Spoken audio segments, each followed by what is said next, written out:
Kunin yan, mga yan. Seedling yan ng tamarin, mga kabonsai. Papakita ko pa sa inyo yung ito pa, oh. So yung malaki sampalok dahil pambunga. So nagkalat din dito mga turahan. So yung mga tinapon dito sa basura. So yan ang kukunin natin, mga kabonsai. Santol. Si what's up mga kabonsai, welcome po sa channel ko guys, Portales Vlog. So ano tayo, kukuha tayo ng mga seedling ng tamarind. So marami ako nakita kanina, so kunin natin mga kabonsai. So tatanim natin sa dito natin itatanim yan ito sa mga cup na to.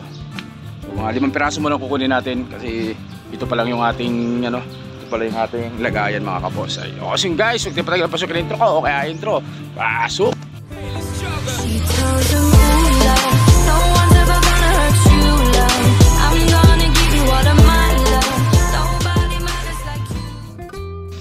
Guys, tara.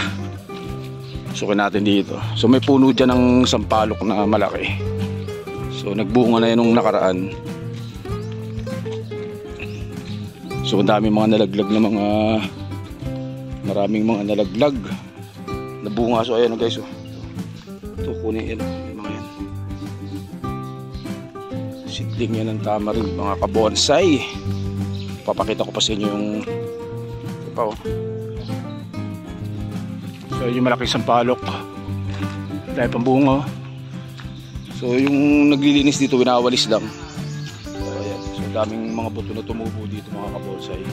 So nagkalat lang dito mga sampalok. So dito tayo kukuha sa basurahan. So yung mga tinapon dito sa basura. So yan ang kukunin natin mga kabonsai. Pati mga santol. So kukunin natin itong sampalok.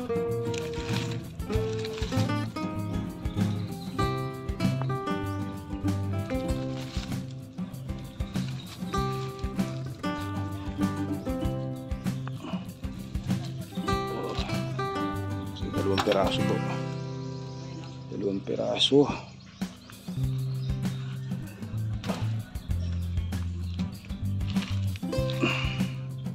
So, meron pa dito. Ito.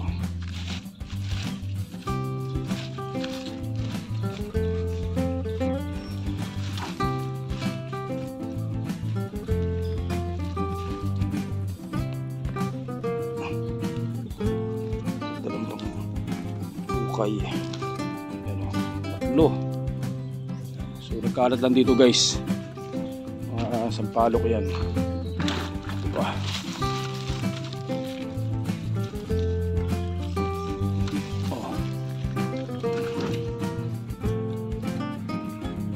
Dali natin ito sa garden para maitanim natin dun.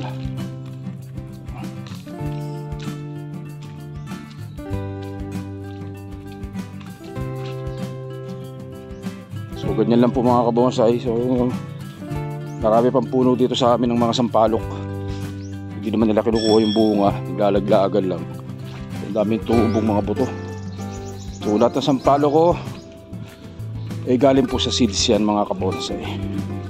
Galing sa buto, galing sa ganitong seedlings taninim natin. So magli5 taon na po yung mga alaga natin sampalok dito sa garden. Doon gagawin natin, tatanim natin dito. Ayan, sa mga cup na yan tatanim natin yan dyan. Ayan. O saglit lang guys. So guys, hindi nakuha natin yung pirasong mga seedling na sampalok. Tatanim natin dito sa mga cup. Simple vlog lang po ito mga kabonsai. Nag-vlog ako dati ng mga sampalok ko dito. So sabi ko, papakita ko sa inyo kung paano magtanim ng sampalok at saan ko kinukuha. Yan lang po. Mga tinatapon nila, pulutin natin. Kaya itutubuhan natin. Yan po, samang-samang mga ugat. Sabi ko mga ugat yan guys. Ito na natin. Ganun tingnan.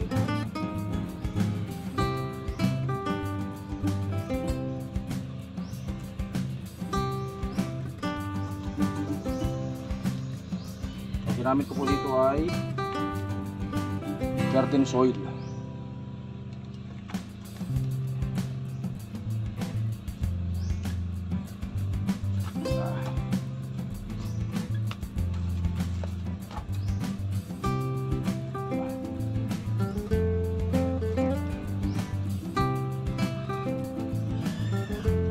Guys, una po yung malapit sa inyo o yung hindi na kayo bibili pa ng materyales, so pagkaya po ditong sampalok o sa mga beginner na umpisang mag-bonsai, hanap na po kayo may mga puno na sampalok sa malapit sa lugar nyo, tapos tingnan nyo kung may mga tumubo. So ngayong tag-ulan, tumubo po yan ngayon. So ito ibali nung summer pa po ito namunga, yung puno na yun, summer pa namunga yun. Tag-ulan nabuhay na po, tumupo.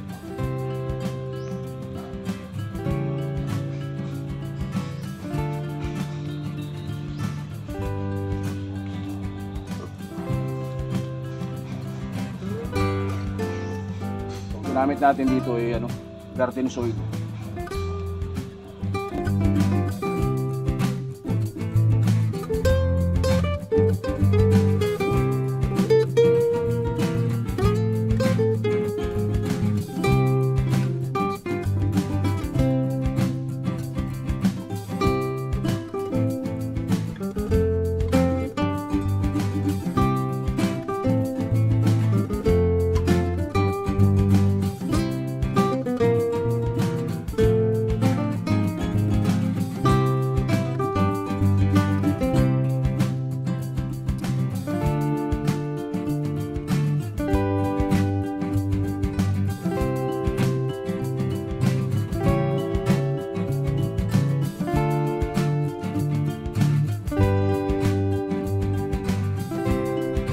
Guys, so ganyan lang po. So pag nakahanap po ako ng maraming mga baso, kukuha ulit tayo. Ganyan lang po ang diskarte, magtanim lang po kayo na magtanim. Pagdating ng 3 taon, 2 taon, meron na po kayong materialis na sampalok pwedeng gawing bonsai mga kabong. So ipapakita ko yung mga sampalok sa inyo. So lagi ko namang binibidyo yung mga sampalok ko. So baka may bago tayo mga subscriber, followers dyan. So ipapakita ko sa inyo yung mga alaga ko sampalok dito na galing din po sa ganitong kaliit dati mga kabonsai. So guys, so papakita ko sa yung mga alaga ko mga sampalok dito. Yan. So gaya nitong isa na to guys. So ito po galing din po yan sa seed, pero ngayon ganyan na po yung kataba, puno niya, trunk niya. So ganyan na po kataba, ganyan kataba, makita. So ito binedbed na natin, may mga twist na rin po yan guys. So ito ganun din, galing din po yan sa buto mga kabonsai, from seed yan mga payat. So ito yung sinasabi ko sa inyo na magpa 5 years na sa akin yung mga sampalok ko na to. So ito isa na to yan. So ganyang kalaki yan. Patanim na sa timba, pero galing din po sa seed yan, sa mga pinulot din po natin dati. Mga 5 taon na to naalaga natin guys sa sampalok na yan. So malalaki na rin yung mga sanga nya. Upright Christmas tree natin ang sampalok yan guys. So dito pa, so yung sampalok na yan, so ganun din ating may sexy na sampalok na yan, ganun din yan, magkakasama, magkakasabay po yan na tinanim natin from buto, hindi naman sa butong buto mismo, from seedlings din na ganun sa kinuha natin kanina, maliliit, pero hindi po yan hinanting natin, hindi po yan hinanting. Galing po sa seedlings, sa seeds. So ayan po guys, yung isa na yan, yung ating literal, ating nakahigaan na yan. So magkakasabay po yan, ito ng mga natira. So iba nito, marami to, yung iba nabenta ko na dati pa, matagal na. So ito po yung mga natira ko dito sa garden, galing din po yan sa buto. So ito po yung sinasabi ko sa inyo na galing sa hunt, yung ganyang kalaki. Ito yung na-hunt natin dati, sobrang laking sampalok nito, galing sa hunting yan guys. Hunting din na dito rin sa lugar lang namin. So ito pa. Sampalok din yan. Ito galing din sa seeds yan, ginawa natin cascading, matagal nga lang kaya kailangan erekta. So ito pa galing din sa buto. Yan. From seed din po ito. From seed na sampalok. So ginawa natin dito na natin tinrain. So rumekta na po yung ugat niyan sa lupa. So gagawin natin ito, harvestin natin yan. Yan. Sampalok natin mga kabonsai.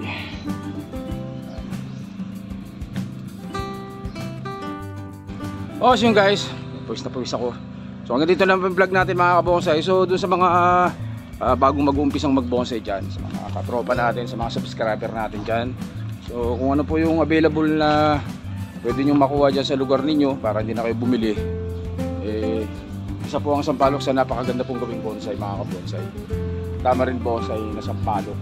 Yan, napakaganda pong gawing bonsai po yan mga kabonsai. So guys, hanggang dito na lang po muna. Stay safe at syempre God bless po mga kabonsai. Maraming salamat po. Thank you.